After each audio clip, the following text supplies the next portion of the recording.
Hello, welcome to all students and welcome to my YouTube channel Raj Coaching Classes and continue questions for differentiation of JEE Mains and Advanced। तो trigonometry के formula questions को complete कराते हुए differentiation के जो question है जो आए हुए हैं जेई मेंस एडवांस है उसको हम सॉल्व करा रहे हैं। तो इसी सीरीज में एक क्वेश्चन आप देख रहे हैं, पीछे मेरे बोर्ड पर लिखा हुआ है 2024 का क्वेश्चन है, माने लास्ट ईयर का क्वेश्चन है। तो ऐसे ही टाइप के और क्वेश्चन आ सकते हैं आपको, तो आपको इसको ध्यान देना चाहिए और समझिए कहाँ पर कौन सा फार्मूला कहाँ यूज़ हुआ है। क्वेश्चन आपके बोर्ड में लिखा हुआ है, क्या है question? 2 cos theta plus cos 2 theta numerator में, cos 3 theta plus 4 cos 2 theta plus 5 cos theta plus 2, then at theta equal to pi by 2। देखो डबल डिफ्रेंशिएशन, मतलब डबल दो बार डिफ्रेंशिएशन करेंगे, y double dash plus y dash plus y. Y double dash का मतलब होता है double differentiation, Y dash का मतलब सिंगल, y का मतलब क्वेश्चन दिया हुआ है। तो तीनों में हमको ऐड करना है। फर्स्ट सबसे पहले y थीटा दिया हुआ है तो उसमें पाई बाई 2 रख के देखेंगे।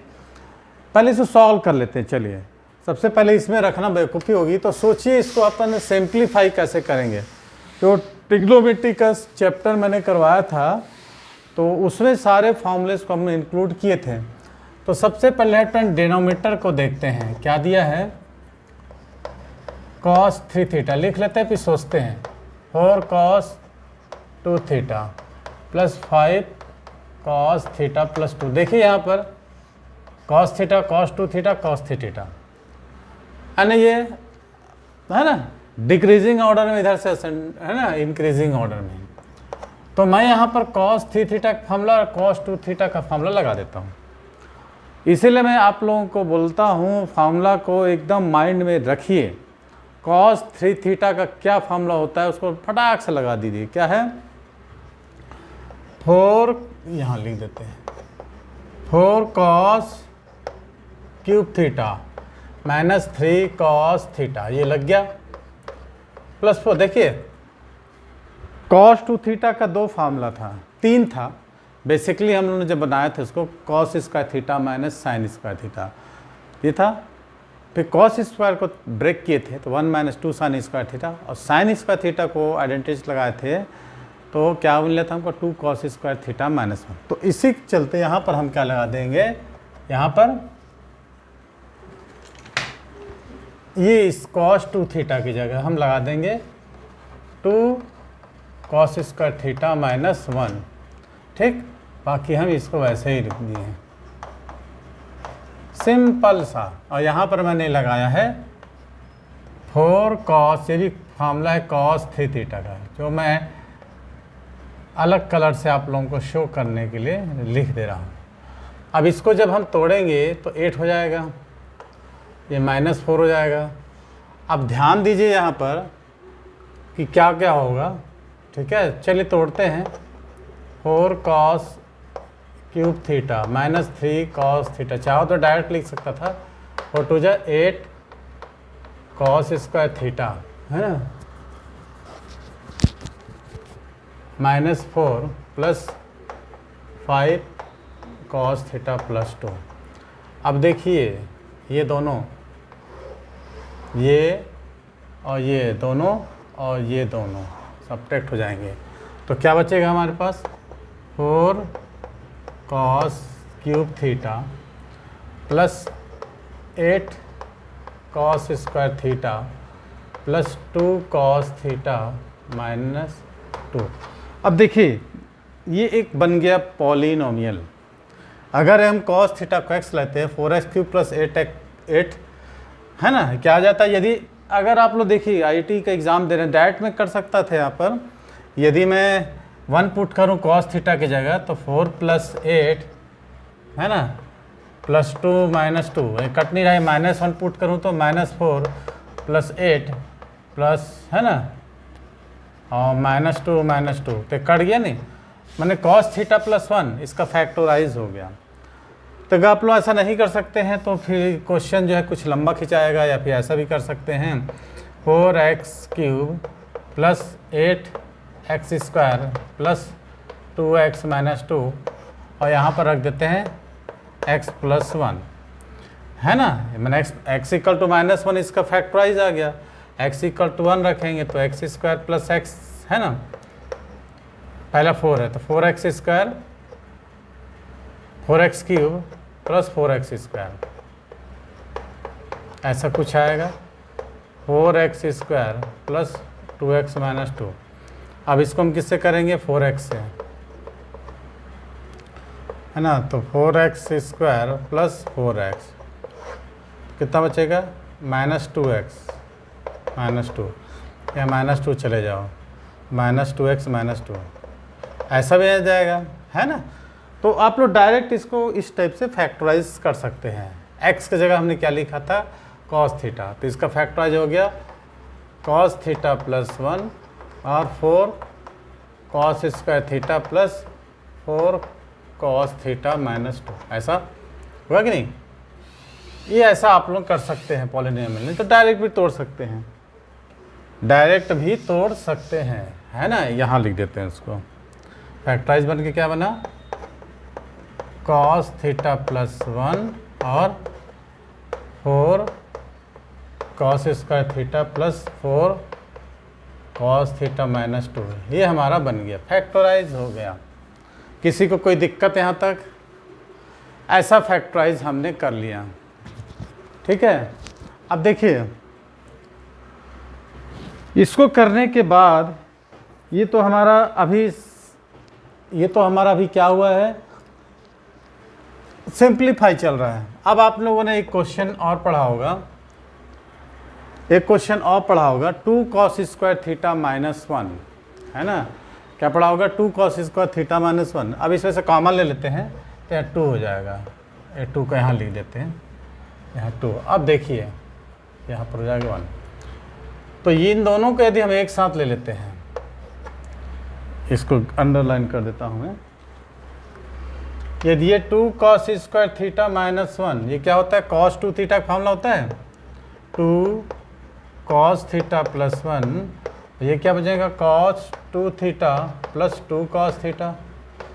देखिए इसीलिए बोलते हैं, ये आ गया 2 cos theta plus cos 2 theta.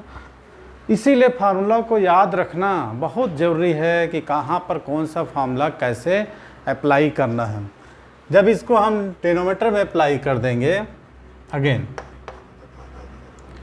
तो y थीटा हमारा क्या हो जाएगा, कट जाएगा, मैंने पुट कर देते चलिए 2 cos theta plus cos 2 theta upon 2 और cos थीटा प्लस 1 और cos 2 theta plus 2 cos theta. तो ये पूरा जो है आपका, है ना, ये पूरा क्या हुआ, कैंसल हो गया, और जो हमको बचा y theta is equal to 1/2 और 1 प्लस cos थीटा माइनस 1। ये हमको देखिए कितना सिंप्लीफाई हुआ। तो ऐसे कर सकते हो आप लोग भी, बस आपको सोचना है फार्मूला को, और सिंपल यहीं पर चालू कर देंगे न्यूमरेटर में, डिनोमिनेटर फिर डिवीजन वाला फार्मूला लगाएंगे तो ये लंबा हो जाएगा। तो सबसे पहले क्वेश्चन इसीलिए दिया जाता है कि इसको सिंप्लीफाई करो, सिंप्लीफाई करके इतना छोटा आ गया, अब इसका हम डिफ्रेंशिएशन कर सकते हैं। लेकिन सबसे पहले हमको बोला है y एट θ/2, तो सबसे पहले y θ/2 पुट करके देखते हैं। तो y 1/2 1 प्लस cos कितना हो जाएगा, π/2, तो cos π/2 की वैल्यू कितनी होती है 1, तो direct y equal to 1/2 uh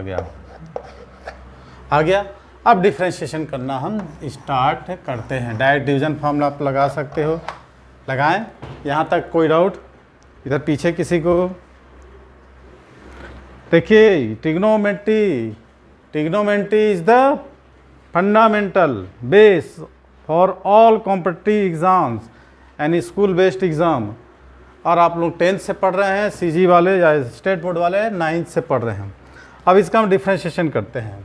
y dash theta is equal to क्या होगा, इसमें डायरेक्ट अपन चेन रूल भी लगा सकते हैं, डिवीज़न रूल भी लगा सकते हैं, जैसा आप लोग बोले वैसा हम लगा सकते हैं। तो मैं यहाँ पर चेन रूल लगाऊंगा। ठीक है, चेन रूल में क्या होता है, dy/dx is equal to dy/dt into dt/dx। इसलिए पिछली वीडियो आप लोग को जानकर देखना बहुत ही ज़रूरी है। इधर मैं जेई मेंस एग्ज़ाम का सॉल्यूशन करा रहा हूँ, तो यहाँ हर चीज़ को हम बताने से वीडियो लेंदी हो जाएगी और दिक्कत हो जाएगा। तो इसको चेन रूल से हम करते हैं। चेन रूल से करने पर हमको क्या मिलेगा, 1/2 है। देखिए पहले इसका पावर रखेंगे, मान लो इसको t लेते हैं, t का पावर -1 और 1 प्लस cos थीटा -2, और ये इसका शिफ्ट डिफ्रेंशिएशन कितना हो जाएगा, 0 माइनस साइन थीटा। ठीक है, तो y डैश थीटा हमको मिल गया क्या, माइनस माइनस प्लस 1/2 और 1 प्लस cos थीटा का पावर -2 और साइन थीटा। अब यहाँ पर फिर से हम रख देंगे π/2 1/2, यहाँ पर cos π/2 की वैल्यू 0 हो जाएगी, तो क्या बचेगा, ये 1 बचेगा। साइन π/2 कहाँ रखेंगे, तो साइन 90 डिग्री का 1 होता है, तो ये भी क्या हो गया, y डैश इक्वल टू आ गया कितना, हाफ। ठीक है, मैं रख के दिखाऊँ, चलिए 1 प्लस cos π/2 -2 पावर साइन π/2, तो ये 0 हो गया। 1 का पावर -2 1 ही हो जाता है, साइन π/2 का 1 होता है, तो 1/2 means y dash equal to क्या मिल गया हमको। अब इसका हम डबल डिफ्रेंशिएशन करते हैं, किसका, इसी का, y डबल डैश थीटा। अब देखिए यहाँ पर ध्यान रखना है हमको, क्या आया था ये, तो 1/2 कॉमन निकाल दो, इसमें लगाना है product rule. 1 plus cos theta first function, differentiation of second function cos theta, plus sine theta second function, differentiation of first function. तो अपन को अब क्या करना है, -2 और 1 प्लस cos थीटा माइनस थी, और cos थीटा का हो जाएगा माइनस साइन थीटा। कोई डाउट यहाँ तक? देखिए इसका डबल डिफ्रेंशिएट क्या होंगे, इसी का first function second function, first function differentiate of second function है ना, first function differentiate of second function, फिर second function differentiate of first function. अब इसमें हमको क्या करना है, देखिए जो माइनस प्लस होता है कर देते हैं, फिर इसके बाद π/2 रख देंगे। 1/2 1 प्लस cos थीटा का एक्सपोनेंट -2 cos थीटा। अब देखिए माइनस माइनस प्लस हो जाएगा, 2 साइन स्क्वायर थीटा, और 1 प्लस cos थीटा का एक्सपोनेंट -3। अब π/2 रखना चालू करते हैं, देखते हैं कितना आसान है। देखिए जेई मेंस अगर आपने अच्छे से ध्यान दिया, बेसिक को ध्यान दिया, पूरे फॉर्मूलेस को क्लियर किया, लगन से पढ़े कि आपको तोड़ना कैसे है, मेन एग्जैक्ट इसको तोड़ना कैसे है, तो क्वेश्चन कोई भी कठिन नहीं होता है। 1/2, अब देखिए यहाँ π/2 रखेंगे तो फिर से 1 आएगा, तो ये पूरा फैक्टर 0 हो जाएगा, क्योंकि cos π/2 है, दोनों इंटू फॉर्म में है, प्लस यहाँ पर क्या होगा, 2 इंटू साइन π/2 की वैल्यू कितनी होती, 1 का स्क्वायर 1 ही होगा। अब यहाँ पर हो जाएगा कितना, 1 का पावर -3, ये भी 1 ही हो जाएगा, तो मतलब आ जाएगा 2/2, तो 1 आ जाएगा। अब y triple dash equal to कितना आ गया हमारे पास, y डबल डैश 1 आ गया। अब आप यहाँ पर रख दीजिए, क्या बोल रहा है, y double dash plus y dash plus y, तो y डबल डैश की वैल्यू कितनी थी हमारे पास, 1, और ये दोनों की 1/2 प्लस 1/2, तो आगे 2, आंसर है 2 करेक्ट। 4 ऑप्शन आपको दिए रहेंगे, मेरे ख्याल से पहला ऑप्शन इसमें क्या था, 1/2 था, दूसरा ऑप्शन 1 था, तीसरा आंसर 2 था, और फोर्थ आंसर 3/2 था। इसमें से आंसर नंबर 3rd होगा, आप देख लेंगे आंसर 3rd। ठीक है, तो ये था कुछ छोटे मोटे क्वेश्चन, आज एक ही वीडियो हम बताएंगे आप लोगों को। नेक्स्ट कल की वीडियो में थोड़ा सा डिफरेंशिएशन से रिलेटेड कुछ और प्रॉब्लम को सॉल्व कराएंगे आप लोगों के लिए। तो बस ये थोड़ा मोटा ध्यान देना है आपको, चाहे जैसा भी क्वेश्चन हो आप लोगों के सामने होगा। ठीक है, तो वीडियो पसंद आए क्या करना है, शेयर करना है। नए बच्चे यदि देख रहे हैं वीडियो को, सब्सक्राइब जल्दी जल्दी कर लो, क्योंकि ऐसे जेईई मेंस एडवांस से रिलेटेड और भी क्वेश्चंस आप लोगों के लिए अपलोड करते जाऊंगे, तो आप घर बैठे वीडियो को देखकर इसको सॉल्यूशंस कर सकते हैं। Thanks for watching. आज के लिए इतना ही, मिलते हैं ऐसी वीडियो में।